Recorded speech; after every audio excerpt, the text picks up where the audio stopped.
As I just had a minute ago, could you imagine what Livingston would do with the same amount of income that Tunica would get?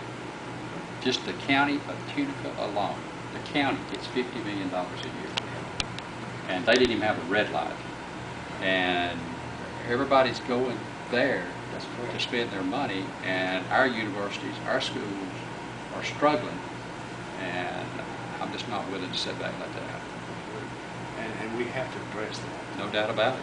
I used to laugh at my mother, who was very devout Methodist, and she told me one day, I had a young sister that lived in Jacksonville, Florida, and she told me, she said, I sent Donna a $5 check for the lottery. I said, my God, I can't believe you did that. And she said, but I sent Billy Graham 10. And so she had balanced it out in her mind. This was perfectly okay. It works for me. Exactly.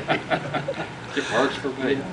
But you know, it's like I tell folks, my plan is not to put taxes on you or the businesses of Alabama, but I am going to tax the fastest growing industry in the state, and that's gambling. Anybody don't think gambling's in Alabama, get in my truck and let me show you something. Well, I know.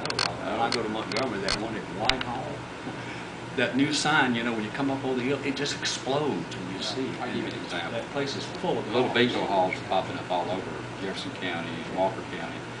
Matter of fact, I've got a friend that opened up one of them. He invested $250,000 6 weeks ago. Last weekend, they went over the $1 million mark. And that's just staggering. Yeah. And we're getting that. And I said, look, I don't care how much you make, I'm going to tax you. Yes. You know, we're going to tax you. There's probably 4 times as many bingo machines in this state today than there were 8 years ago. And we're still not taxing. So my plan is to tax them and use it towards the Special Education Trust Fund, certainly, and free up some education monies for higher education. The problem is that we're cutting back on higher education, making you go up on tuition. But I also want to have a lottery program that would allow children in the 9th grade to have a little hope.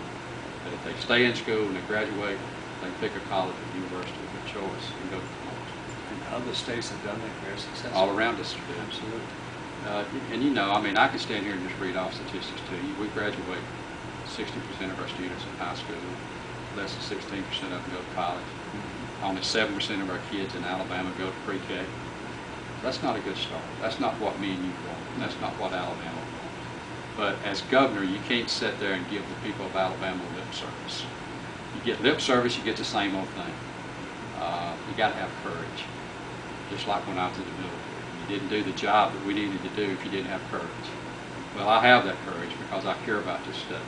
And I'm willing to step up to the plate, make some decisions that I hope would help education and help a number of programs that we're hurting. I don't think the average person realizes what the 2011 budget is going to be in the state of Alabama. No, it's going to drop off the planet. It is. And there's going to be, the state employees, education, it's going to be a disaster.